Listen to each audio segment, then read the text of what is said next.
le 1916, Madame Park. Merci, Monsieur le Président. Mes chers collègues, je vous propose à travers cet amendement d'adopter une préconisation qui a été faite dans le cadre des assises du transport aérien, même si je l'ai bien compris, cette loi mobilité ne traitera pas de l'aérien.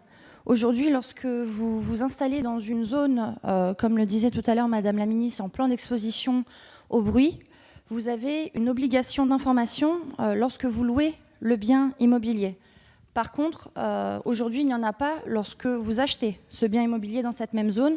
Donc, ce que je vous propose, c'est d'étendre l'obligation d'information à toute personne qui s'installe en zone PEB et qui achète son bien en zone PEB, pour toute transparence et pour pouvoir s'installer en toute connaissance de cause. Trop souvent, dans ma circonscription, j'ai entendu des personnes qui m'ont dit on est à proximité d'un aéroport, mais on ne s'attendait pas à avoir autant de bruit. Donc je pense qu'il est essentiel, dès le début et dès l'installation de toutes ces personnes, qu'elles s'installent en toute connaissance de cause.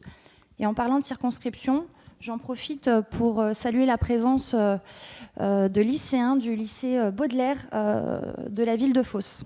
Je vous remercie. Merci beaucoup, Madame Park. Lycéens que nous saluons tous chaleureusement. Monsieur le rapporteur, vous avez la parole.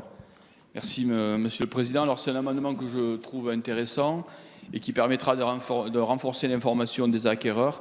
Et puis, si tout le monde s'en souvient, ça leur évitera de se retrouver dans la situation qui a été décrite dans un film célèbre de 1976. Donc, un éléphant, ça trompe énormément. Donc, pour éviter ceci, voilà, c'est un excellent film. C'est pour Madame la Présidente, comme c'est son anniversaire aujourd'hui, je voulais y faire référence. Et donc, un amendement auquel je donne un avis très favorable. Vous êtes très favorable, Monsieur le rapporteur. Vous êtes très positif ce matin. Madame la Ministre. Merci, Monsieur le Président. Donc, comme le sait Madame la députée Zivka Park, c'est une proposition qui a émergé dans le cadre des Assises nationales du transport aérien. Et je pense que c'est une mesure qui, finalement, ne crée pas beaucoup d'obligations, ou en tout cas ne suppose pas de faire des diagnostics supplémentaires, et qui est donc proportionnée et qui répond à un vrai besoin. Donc, avis favorable.